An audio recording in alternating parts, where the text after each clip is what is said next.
लैला सुबह जल्दी उठी थी। आज उसने सोचा था कि कैस के लिए खुद अपने हाथों से नाश्ता बनाएगी। किचन में खड़ी वो चाय का कप भर ही रही थी कि अचानक उसके सिर में तेज चक्कर आया। उसके हाथ से कप गिर गया और वो वहीं फर्श पर गिर पड़ी। आवाज़ सुनकर कैस भागता हुआ अंदर आया। लैला, उसने घबराकर उसे अपनी बाहों में उठाया। लैला बेहोश थी। कैस का दिल जैसे रुक गया। वो बिना एक पल गंवाए लैला को अपनी गाड़ी में डालकर अस्पताल की ओर दौड़ पड़ा। रास्ते में उसकी आंखें नम थी। या अल्लाह, मेरी लैला को कुछ मत होने देना। अस्पताल पहुंचते ही डॉक्टर उसे अंदर ले गए। कैस बेचैनी से कॉरिडोर में टहलने लगा। तभी वहीं अस्पताल के दूसरे कमरे में अब्बाजी भी भर्ती थे। उनकी तबीयत कुछ दिनों से नासाज थी। थोड़ी देर बाद डॉक्टर बाहर आए। कैस तुरंत आगे बढ़ा। डॉक्टर, लैला ठीक तो है ना? डॉक्टर ने मुस्कुराते हुए कहा। मुबारक हो मिस्टर कैस, लैला प्रेग्नेंट है। कैस के चेहरे पर हैरानी और खुशी दोनों झलक उठी। उसकी आंखों में आंसू थे, इस बार खुशी के। वो धीरे से बोला, या अल्लाह, शुक्र है। उसी वक्त वो खबर लेकर दूसरे कमरे की तरफ भागा जहां अब्बाजी लेटे थे। अंदर जाते ही उसने कहा, अब्बाजी, अल्लाह ने हमें खुशखबरी दी है, लैला माँ बनने वाली है।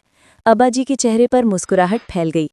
अल्लाह बहुत रहम करने वाला है, मेरी दुआएं काम आ गई बेटा। लेकिन उसी वक्त दरवाजे पर निघत और हामिद दाखिल हुए। उनके चेहरे उतरे हुए थे। निघत की आंखों से आंसू गिर रहे थे। अब्बाजी ने पूछा, क्या हुआ बच्चों?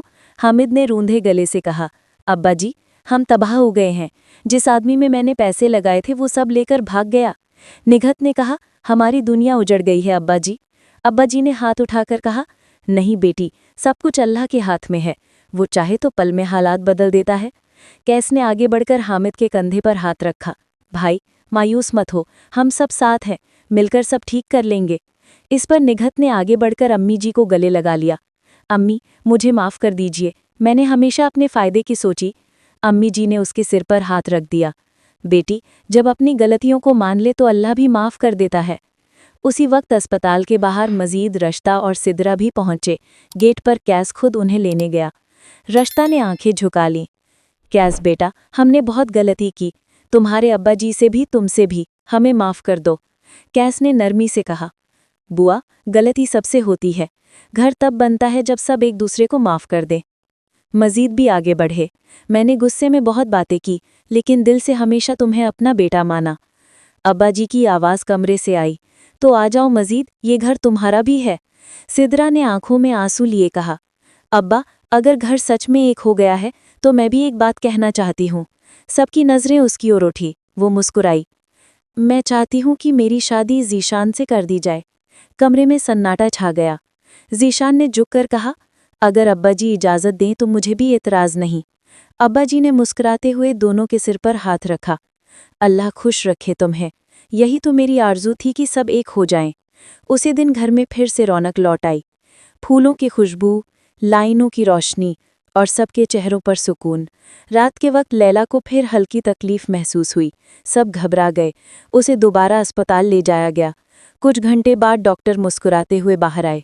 मिस्टर कैस, मुबारक हो, बेटा हुआ है। कैस की आंखों में आंसू आ गए। उसने सर झुका लिया। शुक्र है या अल्लाह। जब अम्मी जी ने नवजात बच्चे को देखा तो उनके होंठों पर दुआ आई। या रब, तूने मेरी सारी ख्वाहिशें पूरी कर दी, अब और क्या मांगू तुझसे। कमरे में सबकी आंखें नम थी, लेकिन दिलों में सुकून था। एक टूटा हुआ घर फिर से जुड़ गया था।